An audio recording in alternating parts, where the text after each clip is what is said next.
The first snowfall of the year blanketed our little town in a deadly stillness. For most, snow is a welcome sight, a sign of warmth, fireplaces crackling, and children's laughter echoing in the frosty air. But for us, snow was a harbinger of fear. It didn't just fall softly, it came relentlessly, burying everything in its path until the roads were lost, the power lines snapped, and you were left in suffocating silence. This winter was unlike anything I had ever seen. By mid-December, the snow was piled up to windows. Streets resembled frozen graveyards, and stepping outside felt like entering an icy tomb. That's when the deaths began. I remember the call vividly. I was sitting at my desk in the station, staring out the frosted window when the phone rang. Todd Everly was dead. Todd, a quiet man I'd known since high school, was found slumped in his car parked outside his house. Hypothermia, they said. But the engine was still running. The heat was on full blast. His body, still warm, made no sense. I wanted to believe it was a freak accident, an anomaly. But a week later, Janice Turner was found frozen in her living room. The fireplace was aglow, the space heater humming beside her, and yet she died as if winter itself had seeped into her veins. By the time the third death came, a boy no older than 15 who hadn't even stepped outside, it was clear this was no ordinary winter. Something was terribly, horribly wrong. They put me on the case, maybe because they thought I had nothing left to lose. They weren't wrong. 2 years ago I buried my daughter, Sophia. She was 7, killed in a car accident on a patch of black ice. The truck couldn't stop. I couldn't breathe. My marriage dissolved, and the only thing that kept me going was work. But this case was tearing open wounds I'd tried to seal shut. Desperate for answers, I dug into the town's history. Hours in the library led me to a chilling discovery, the winter of 1823. Back then, this wasn't even a town, just a small settlement. That year the cold was so brutal that crops failed, livestock froze, and starvation gripped the settlers. In their desperation, they turned to a local legend, the spirit of winter. It was said to punish those who displeased it with death, unless appeased with offerings. At first they sacrificed food, valuables, and animals. When that didn't work, they made a darker choice, their children. The youngest from each family was taken to the center of the settlement and sacrificed. But the spirit wasn't appeased. By spring, every single settler was dead. I wanted to dismiss it as a grim tale to explain a harsh winter, but the deeper I delved, the more it felt real. And the whispers, they didn't stop. One night I couldn't ignore them anymore. Armed with a flashlight, I followed the voices into the woods. The snow crunched under my boots, and the whispers grew louder, guiding me to a clearing hidden deep within the forest. There, beneath the snow, I uncovered a circle of charred stones. In the center, buried in ice, was something that stopped my heart. A face, frozen, twisted, and alive with terror. I don't remember running back to town, but I did. I told myself it was exhaustion, the cold playing tricks on my mind. But deep down, I knew the truth. The spirit of winter wasn't just a story, it was real, and it was still hungry. By spring, the town had lost nearly 20 people. I couldn't save them. I couldn't even save myself from the nightmares that still haunt me. I packed up and left as soon as the snow melted. But sometimes, when the winter nights are long and the air grows deathly cold, I hear them again, the whispers, and I wonder, is it coming for me next? The tapping started just after sunset. A slow, deliberate rhythm, like small, icy fingers drumming against the glass. It shouldn't have been possible. We were miles from anyone, trapped in a blizzard that had turned the world outside into a churning white abyss. Yet there it was, tap, tap, tap. It had been a peaceful Christmas Eve. At least that's how it began. My family and I had come to our cabin in the Rockies, a yearly tradition to escape the city and its noise. My dad always called the cabin our sanctuary, a slice of heaven nestled in the mountains. It was the kind of place where time slowed down, the kind of place you could almost forget the rest of the world existed. Almost. The snow began falling around noon, soft and serene. By dusk, the quiet flurries had morphed into a howling blizzard. The wind screamed against the walls, rattling the windows as if it wanted in. "It's fine," Dad said, poking at the fireplace until it roared. "This cabin's seen worse. We'll be warm and cozy all night." But when the power went out, the cozy warmth vanished, replaced by a suffocating unease. We were playing a board game in the flickering glow of the fire when it happened. Abby, my little sister, was mid-laugh as she rolled the dice. Then the lights blinked once, twice, and died. "Great," Mom sighed, reaching for a flashlight. Dad stood, brushing ash off his hands. "Generator's out. I'll take care of it." "Do you really think you should go out there?" Mom's voice was taut, like a stretched wire. "It's just 5 minutes," Dad said, pulling on his coat. "I'll be back before you even miss me." But 5 minutes turned into 10, then 20. "Dad's taking too long," Abby whispered, her voice trembling. I tried to reassure her, but the knot in my stomach tightened with every passing second. Grabbing a lantern, I stood. "I'll go check on him." "No," Mum said firmly, her eyes darting to the windows. "Stay here, he'll come back." But deep down we both knew she didn't believe that. Stepping outside was like walking into another world. The wind roared, the snow whipped at my face, and the cold was so sharp it felt alive. I pushed through the drifts toward the small shed where the generator was kept. It was empty. "Dad?" I shouted, my voice swallowed by the storm. And then I saw them, footprints in the snow, leading away from the shed. But they weren't Dad's. They were small, barefoot, like a child's. They vanished into the trees, disappearing into the storm's swirling chaos. My breath caught in my throat, and a primal fear crawled up my spine. Something was wrong. When I stumbled back into the cabin, Mom's face was pale, her pacing frantic. "Did you find him?" she asked, gripping the back of a chair. I shook my head. "No." But there were footprints, small ones, like a kid's. Her eyes widened, her hand tightening on Abby's shoulder. "That's not possible." I didn't argue. I didn't have the words. As the hours dragged on, the cabin grew colder, quieter, wrong. Shadows danced on the walls, flickering with the firelight. But it wasn't just the shadows. It was the sounds. At first it was faint, soft footsteps like someone padding through the hallway. "Do you hear that?" Abby whispered, clutching her blanket. Mom nodded, but didn't speak. Then came the tapping, slow, deliberate, on the living room window. Tap, tap, tap. We froze, our breaths visible in the icy air. "It's just the wind," Mom said, but her voice wavered. I grabbed the flashlight, my hands shaking, and aimed it at the window. For a split second, I saw it.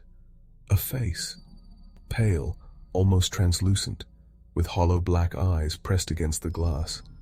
But then, it was gone. "We're not alone," I whispered, the words barely audible. Before we could process it, the fire went out, plunging the room into darkness. Abby screamed, and I fumbled to relight the lantern. The temperature plummeted. The air was heavy with something unseen, something wrong. And then, the voices began. "Come outside," a childlike voice whispered, playful yet cold. Mom's face turned ashen. "Stay here," she said, standing to lock the doors. "No," I shouted. "Don't go." She hesitated, then nodded, pulling us close. We stayed together, but the voices grew louder, overlapping and echoing through the cabin. They weren't just outside anymore. They were inside. That's when I noticed the footprints again, small, frost-covered impressions leading from the front door into the hallway. And then came the laughter, high-pitched, childlike, but twisted. "Wrong. They're in here," I whispered, my voice barely audible. "We have to leave," Mum said, her grip tightening on Abby and me. "The storm," I started, but she cut me off. "It doesn't matter, we can't stay." We threw on our coats and made a break for the truck. The snow was waist-deep, and the wind screamed like a living thing. When we reached the truck, Mum fumbled with the keys. The engine sputtered, refusing to start. "Come on!" she yelled, slamming her hand against the dashboard. Then I saw them, figures, small and thin, standing in the distance. Their faces were ghostly white, their eyes voids of endless black. They didn't move. They just watched, their heads tilting in unison. "Drive!" I screamed. The engine roared to life and we tore down the snowy road. In the rearview mirror, the figures disappeared into the swirling whiteout. We made it to town by dawn, frostbitten and terrified. The police didn't believe us. They said Dad must have gotten lost in the storm, and the rest was just our imaginations. But I know what we saw. We never found Dad. And sometimes, on cold winter nights, I still hear it. The tapping on the window, the laughter in the dark. The kind of cold that seeps into your bones. That's what we were up against. Not the kind of cold you escape by piling on layers, but the kind that feels alive, creeping into every crack and crevice, making you wonder if the world itself has died. That's the cold we faced at the nameless lake in the Arctic Circle. Our team of 5 scientists had come to study the ice. Simple stuff. Take core samples, analyze them, and leave. Or at least, that's what we told ourselves. But this place wasn't like anywhere else. The lake wasn't marked on any map, just coordinates handed down by higher-ups. It didn't even feel real, like it had been forgotten by time. The first night, the isolation felt thrilling. We were surrounded by endless white, a horizon so still it was unnerving. Our camp consisted of heated tents, a generator, and the essentials. No luxuries, just survival. The team was a mix of personalities. Dr. Holt, our calm, unshakable leader, Sarah, the sharp and meticulous geologist, Mark, the boisterous engineer with a laugh as loud as his drills, Ellie, a marine biologist barely out of grad school, and me, the data analyst, always in the background. That night, as the wind howled over the lake, I couldn't sleep. The cold pressed in like a living thing. That's when I first heard it. A low hum. It wasn't the wind, nor the generator. It was deeper, resonating through the ground like a heartbeat. I told myself it was just the ice shifting, but the sound stayed with me, worming its way into my thoughts. The next morning, Ellie asked, "Did anyone hear something weird last night?" Mark laughed, besides Holt snoring. But Ellie wasn't joking. It sounded like the ice was humming. Holt dismissed it, chalking it up to thermal expansion, but even he didn't sound convinced. We started drilling that day. The ice was strange, harder than it should have been, almost unyielding, like it had been hiding something for centuries. The first core sample brought up something unsettling, a dark shadow trapped deep within the ice. At first we thought it was sediment, but every sample we pulled had the same dark presence. It wasn't natural. That night the hum was louder. It vibrated through the ground, rattling the walls of the tents. The cold was unbearable, even with the heaters at full blast. Sleep was impossible. The next day the ice started fighting back. The drill jammed repeatedly. Despite Mark's assurance it was fine. The generator began to fail, plunging us into freezing temperatures. And then Sarah found something in the ice, smooth, bone-like formations that didn't resemble anything from Earth. Ellie noticed it first, a crack running across the lake, stretching toward its center. "The ice is shifting," Holt said, trying to calm us, but his words felt hollow. That night the footsteps started. I woke to soft crunching outside my tent. At first I thought it was Mark or Holt, but when I unzipped the door there was no one. Just the lake glowing faintly under the moonlight. Then I saw it. Movement at the edge of the light. A figure, impossibly tall and thin, standing motionless on the ice. "Hello?" I called, my voice trembling. The figure didn't move. I blinked, and it was gone. When I told the others, I expected them to laugh. But Ellie whispered, "I saw it too." Mark shook his head. You're both imagining things. The cold is messing with your heads." But his hands trembled as he spoke. The next few days spiraled into chaos. The hum became constant, vibrating through every surface, every thought. The crack in the ice widened, revealing dark, shifting shapes in the water below. And the visions, oh, the visions. Ellie woke up screaming one night, swearing something had been inside her tent. Mark started muttering to himself, pacing in circles. Sarah locked herself in her tent and refused to come out. Even Holt, the unshakable leader, began to crack. I found him staring at the lake, his face pale. "It's awake," he whispered. "What is?" I asked. He didn't answer. By the time we decided to leave, it was too late. A storm buried the camp in snow, and the generator died completely. The temperature dropped so low it felt like the air itself was trying to kill us.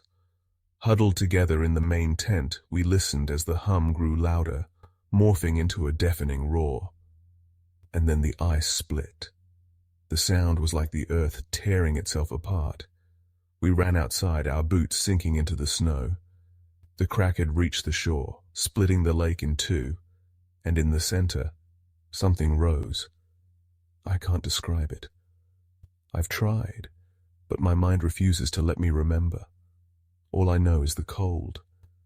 A cold so deep it felt alive, clawing at my skin. And the sound, the hum, now a roar, shaking the very ground beneath us. I don't remember escaping.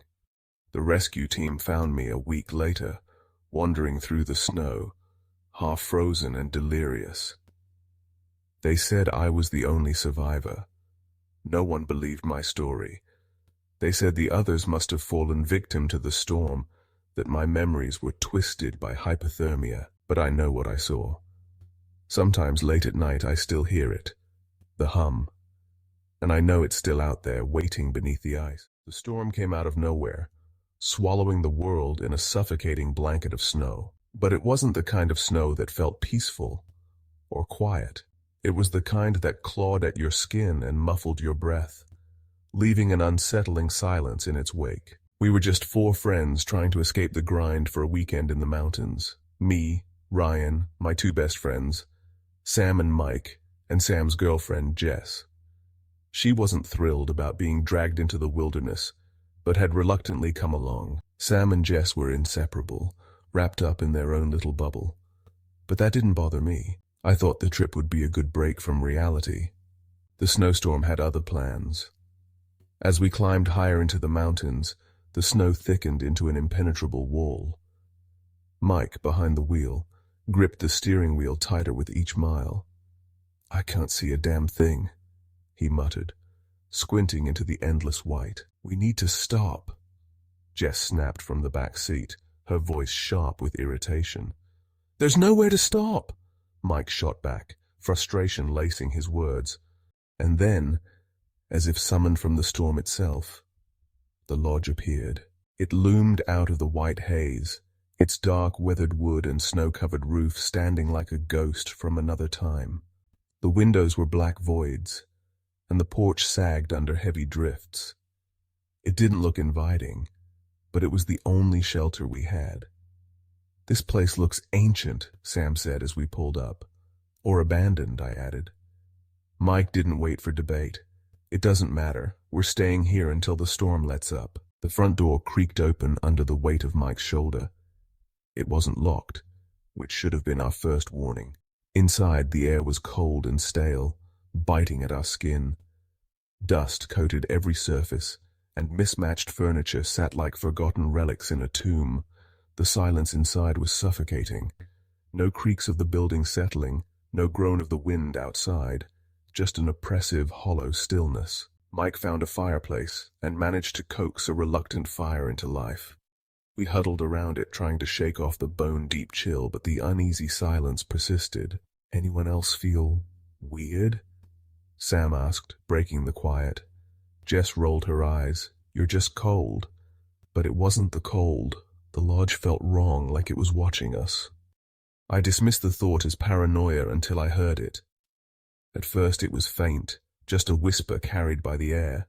But as I strained to listen, it grew clearer, a low, hushed voice murmuring words I couldn't understand. "Do you hear that?" I asked. Everyone froze. Mike shook his head, but his wide eyes betrayed him. Then Jess screamed. Her scream pierced the stillness, jolting us into motion. She had gone upstairs to explore, and we found her at the end of a hallway, standing rigid by a frost-covered window. Her face was pale, her eyes wide with terror. "What happened?" Sam demanded, gripping her shoulders. "There's someone out there," she whispered, her voice trembling. We all turned to the window, but the snowstorm obscured everything. "You're imagining things," Mike said, though his voice lacked conviction. "I'm not," Jess snapped, her hands shaking. "There was someone out there, just standing in the snow, staring at me." Things spiraled after that. Objects disappeared. Sam's phone, Jess's scarf, a flashlight we had left by the fire, and reappeared in strange places. The temperature plunged no matter how much wood we threw onto the fire, and the whispers grew louder, more distinct.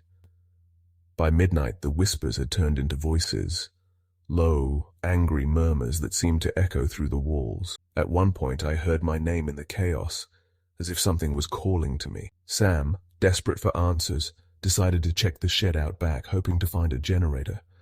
None of us wanted him to go, but he insisted. He wasn't gone long before the front door slammed open, letting in a violent gust of icy wind. Sam stumbled inside, his face pale, his breaths ragged. "There's something out there," he gasped. "What do you mean?" I asked, though I wasn't sure I wanted the answer. His eyes, wide and haunted, locked onto mine. "It's watching us. We didn't sleep that night." The voices grew louder, angrier. The walls seemed to groan, and the floorboards creaked under invisible footsteps. Shadows danced across the room, moving where the firelight couldn't reach. By dawn, the storm had eased just enough for us to leave. We didn't pack. We didn't look back. As we drove away, I glanced at the lodge one last time. Through the swirling snow, I thought I saw a figure standing on the porch, its hollow eyes watching us leave.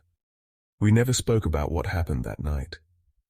But sometimes, late at night, when the world is quiet and still, I hear the whispers again, and I know the lodge isn't done with us. It all began with the kind of excitement that hides the storm waiting to break. A fresh start, they called it. A new chapter. But in hindsight, that cabin wasn't a promise. It was a warning. The first night was when the cabin showed its true nature. I woke in a cold that felt alive, gnawing at the edges of my sanity. The fire had long died, leaving the room in an oppressive darkness. As I fumbled for the flashlight, a sound broke the silence. Tap, tap, tap. It was faint, coming from the corner of the room, near the window.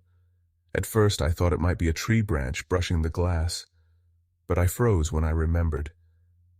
There were no trees close enough for that. My heart pounded, the sound burrowing into my mind like a warning. "Kate," I whispered, glancing toward her side of the bed. She didn't stir, her breathing deep and even. I forced myself to believe it was just the wind.